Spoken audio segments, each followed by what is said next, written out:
Seniors, these 5 hilarious things living alone will make us do.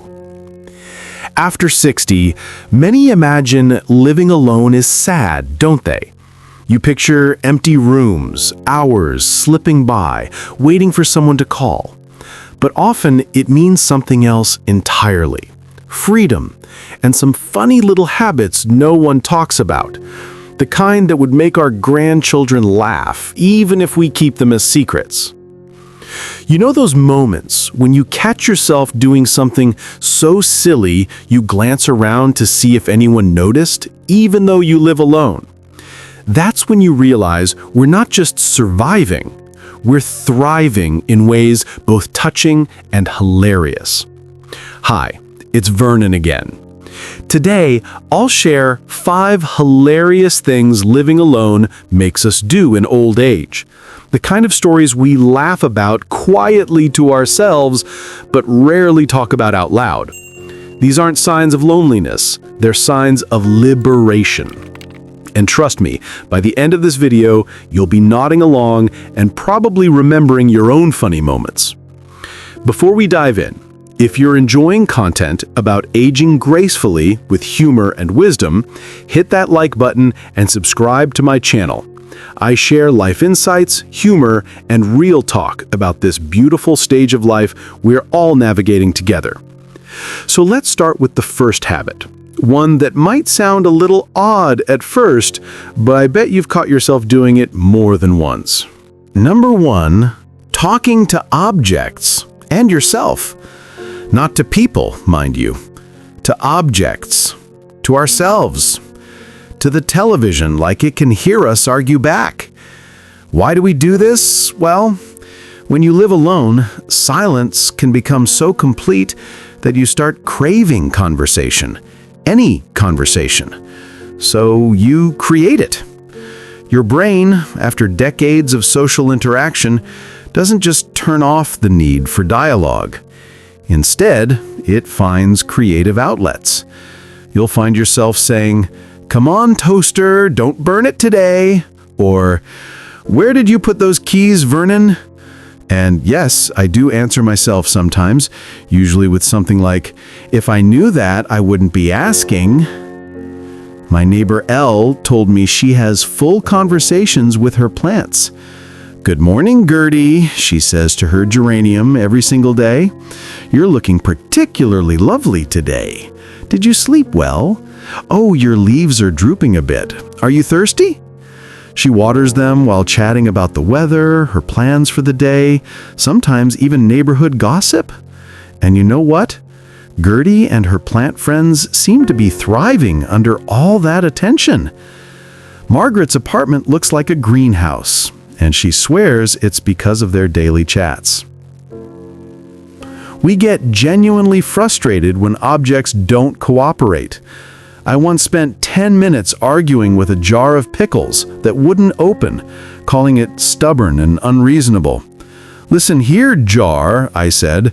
"I've been opening pickle jars longer than you've been existing. Don't start with me now." When it finally gave way, I actually said thank you out loud, like it had personally decided to cooperate with me. The television gets the most conversation, though.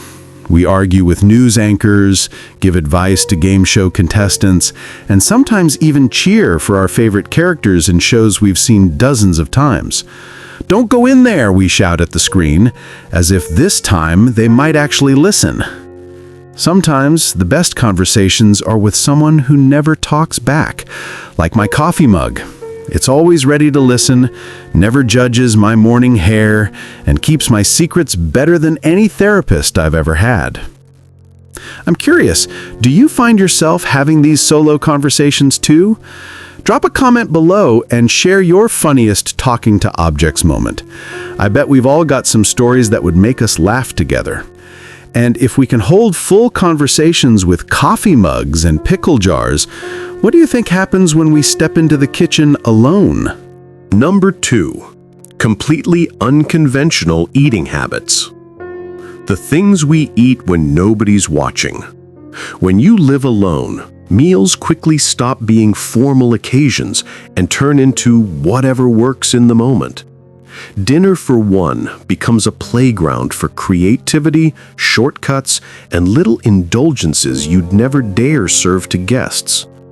Why does this happen? Because there's no audience, no need for a full table setting or perfectly balanced meals. After years of planning menus for others, cooking for yourself feels like finally getting permission to break the rules. And honestly, breaking the rules can taste pretty good. Sometimes that means breakfast at 10 at night, or soup eaten straight from the pot so there are fewer dishes to wash. Sometimes it means eating the last slice of cake with your morning coffee, because life is short and nobody's looking. There's even a quiet joy in eating leftovers cold, straight from the fridge. It feels like claiming time back for yourself. And here's the truth. It isn't laziness, it's liberation. These so-called odd habits are little celebrations of independence. Cooking a gourmet meal for one can feel like a chore, but pouring cereal into a mixing bowl because you don't feel like washing a smaller one, that's efficiency. That's freedom. When you live alone, the kitchen becomes a stage for these small rebellions. No table manners to follow, no one raising eyebrows at your choices. Just you, your appetite, and the delicious realization that every meal can be exactly the way you want it. Food shows us that freedom means bending the rules. But wait until you see how that same freedom reshapes the way we tackle chores. Number 3. Hilariously creative shortcuts for chores. Living alone means you become the absolute monarch of your domestic kingdom. And sometimes that kingdom operates on very unique and highly efficient rules that would make Martha Stewart either laugh or cry. Folding laundry? Why fold when you can institute the clean clothes chair system? You know exactly what I'm talking about. That chair in the bedroom where clean clothes live until you wear them again. It's not messy, it's a sophisticated organizational system. The clothes get properly aired out, they're easily accessible, and technically, they're not wrinkled if you give them a good shake before putting them on. I've perfected the art of digging through the clean clothes chair to find exactly what I need, like an archaeologist excavating layers of comfortable living. Washing dishes? Well, if you only used one plate, one cup, and one fork for your creative dinner, you can just rinse them thoroughly and use them again tomorrow. It's called minimalist dishwashing, and it's very environmentally conscious. Why run a full dishwasher for 3 items? That would be wasteful. Sometimes I'll wash my coffee mug in the morning and use it for water in the afternoon and tea in the evening. That mug has had a full day of purpose. I have a friend named Harold who lives 2 streets over, and he's developed what he calls strategic cleaning. He only cleans the rooms he actually uses on a regular basis. The guest bedroom? That's clean enough for the guests I don't have, he says with a perfectly straight face. When I get guests, I'll clean it. Until then, it's in perfectly acceptable suspended animation. His logic is flawless, really. The bathroom gets cleaned when it needs it, not because it's Thursday and Thursday is bathroom day. The kitchen gets attention when you're cooking something that requires more than just reheating. The living room stays tidy because that's where you spend most of your time, but the dining room table? That's now the mail sorting center, puzzle station, and general catch-all surface, and it works perfectly for your lifestyle. The really funny part is how we justify these shortcuts to ourselves with perfectly reasonable explanations. I'm not being lazy, I'm being efficient.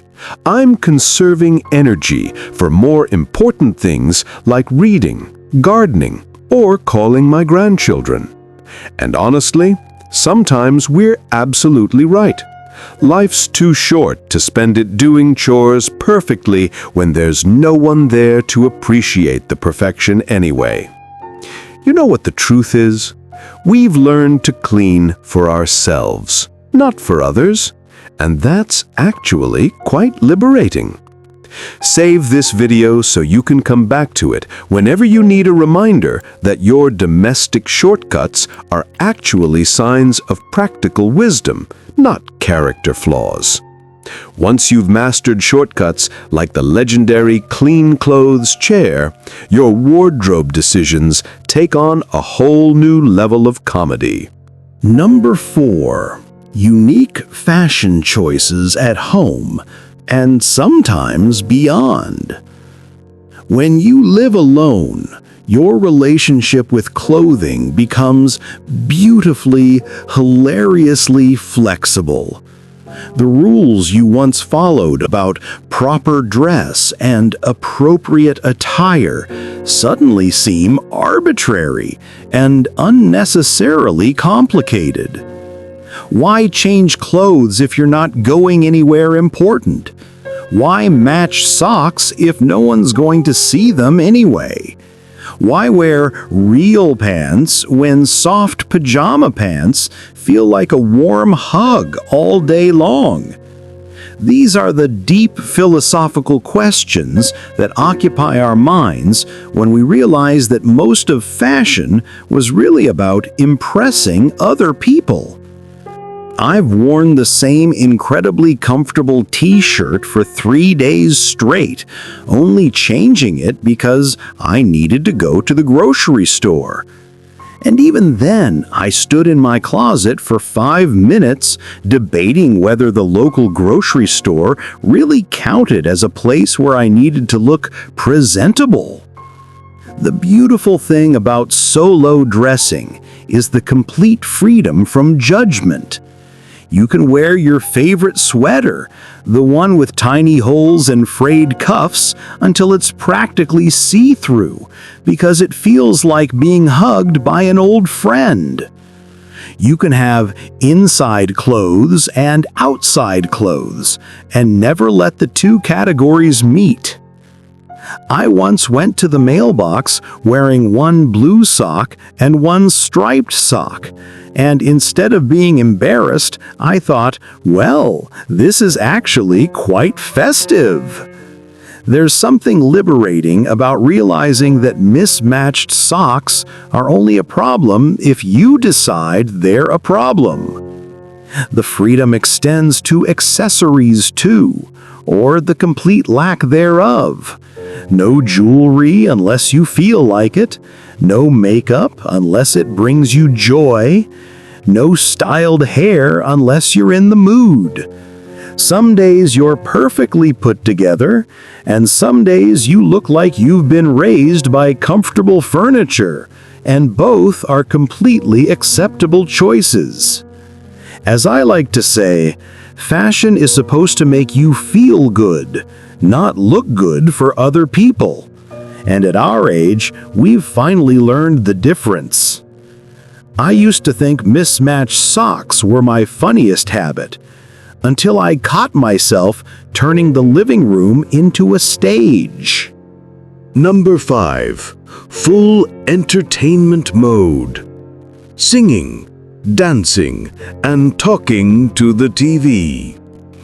This is where living alone gets truly spectacular, where we rediscover our inner performer and realize that we are, in fact, quite entertaining company. When there's no one to hear your off-key singing or judge your questionable dance moves, you become your own entertainment committee. You'll find yourself singing along to everything: commercials, theme songs, songs on the radio that you only remember half the words to. But here's the beautiful part. You sing them with complete confidence, making up lyrics when you forget them, adding your own vocal flourishes, because this is your concert hall and you're the star performer. The dancing is perhaps the most liberating discovery.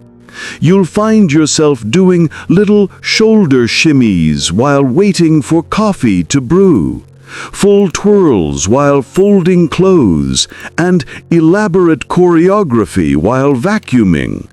There's something absolutely magical about moving your body purely for the joy of movement.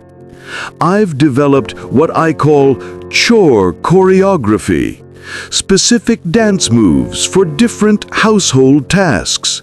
There's the dishwashing sway, the floor sweeping shuffle, and my personal favorite, the laundry folding boogie.